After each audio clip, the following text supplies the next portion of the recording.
Assalamualaikum warahmatullahi wabarakatuh. Kembali lagi dengan saya, Ingat Novembriani, dengan NIM 122113666 Program Studi Manajemen. Pada video kali ini, saya masih akan melanjutkan kembali mengenai penggunaan dan penerapan metode transportasi melalui aplikasi POMM sebagai lanjutan dari pembahasan kasus yang ketiga. Langsung saja pada kasusnya yaitu Hewlett Packard menjual komputer mikro ke beberapa perguruan tinggi Yogyakarta dan mengirimkan komputer-komputer tersebut ke 3 gudang distribusi. Pada awal tahun ajaran baru, perusahaan sanggup menyalurkan sejumlah komputer mikro berikut ini ke beberapa perguruan tinggi. Telah disajikan data sebagai berikut. Di sini terdapat 3 gudang distribusi, yaitu Solo, Magelang, dan Purworejo dengan penawarannya Solo sebesar 420, Magelang 610, dan Purworejo 340. Adapun 4 perguruan tinggi telah memesan komputer mikro yang harus dikirim dan dipasang paling lambat pada awal tahun ajaran baru. Di sini perguruan tinggi yang pertama adalah ST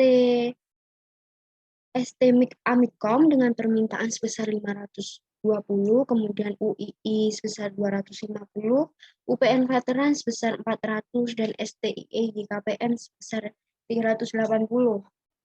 Kemudian, biaya pengiriman dan pemasangan per satu komputer mikro dari masing-masing distributor ke masing-masing universitas adalah sebagai berikut. Yang pertama dari Solo ke ST Amikom sebesar 22, UII 17, UPN Veteran sebesar 30, dan STIE KPN sebesar 18.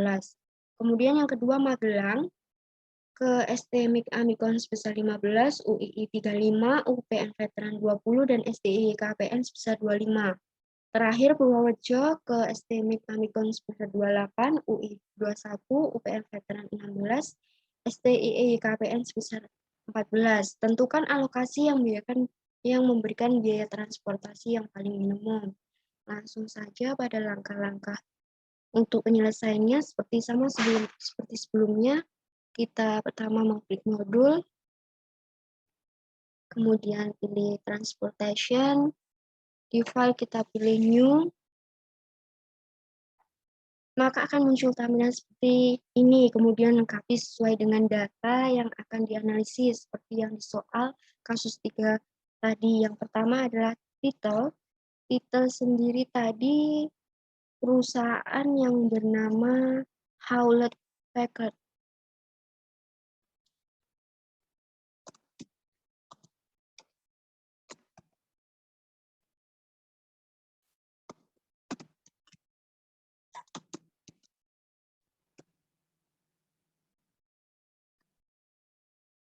Kemudian number of source-nya sendiri tadi ada 3, yaitu Solo, Magelang, dan Purworejo.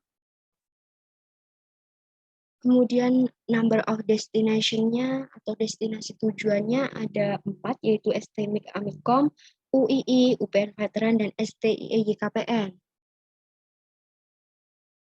Untuk objektifnya masih sama, yaitu minimize, dan raw names-nya juga masih sama, yaitu source 1, source 2, and source 3. Jika sudah dirasa lengkap, maka selanjutnya kita akan mengklik OK. Maka akan muncul tampilan sama seperti sebelumnya, itu tampilan seperti ini. Untuk source sendiri kita ganti tadi yaitu Solo, kemudian Magelang, kemudian Purworejo. Untuk destinasinya sendiri kita juga ganti ST Amikom, kemudian yang kedua ada UII, kemudian yang ketiga ada UPN Veteran, lanjut ada STIE IKPN. Kita juga harus mengisi data ini sama seperti di soal yang kita tadi.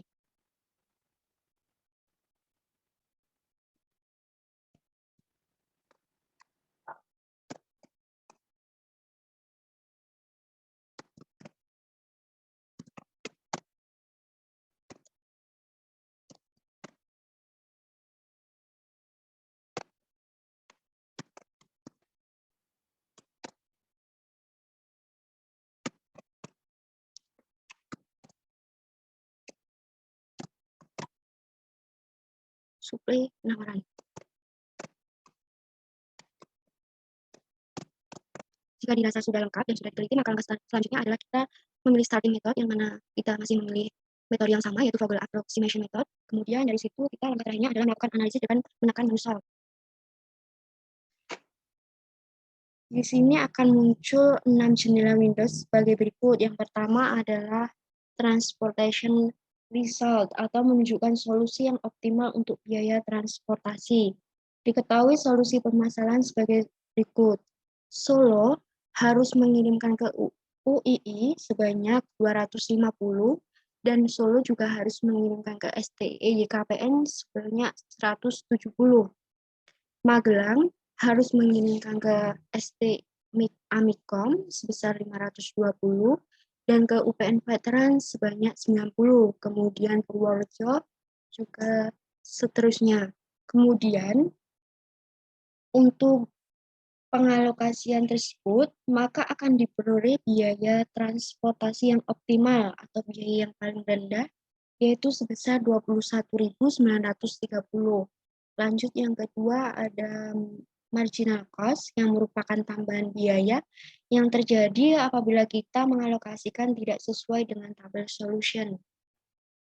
Jika Solo dipaksa mengirim ke ST Amikom, maka akan dikenakan biaya tambahan sebesar 7, begitupun dengan UPN Veteran sebesar 10, Magelang jika dipaksa mengirim ke UII akan dikenakan biaya sebesar 18 dan STI YKPN sebesar biaya tambahan sebesar 7, begitupun seterusnya. Kemudian lanjut ke final solution table, di mana menunjukkan besarnya alokasi dari daerah asal ke daerah tujuan destination, di mana pada tampilannya besar alokasi ditunjukkan angka berwarna biru. Kemudian untuk marginal cost sendiri ditunjukkan angka berwarna ungu. Lanjut ke iteration atau tahap perhitungan seperti tahap perhitungan manual yang dilalui hingga diperoleh solusi optimal.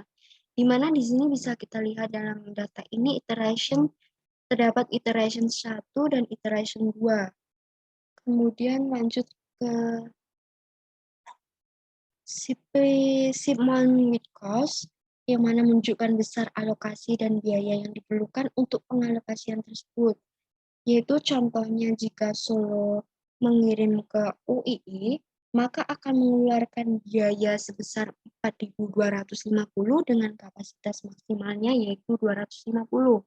Sama ketika Solo mengirim ke STI YKPN, maka akan mengeluarkan biaya sebesar 3.060 dengan kapasitas maksimalnya yaitu 170. Dan yang terakhir adalah shipping list. Shipping list sendiri merupakan rincian pengalokasian biaya per unit dan biaya total tiap mengirim biaya total tiap pengalokasian. Seperti Solo akan mengirim ke UII dengan mengeluarkan biaya sebesar 250, biaya dengan biaya per unitnya 17 dan biaya total pengirimannya yaitu 4.250.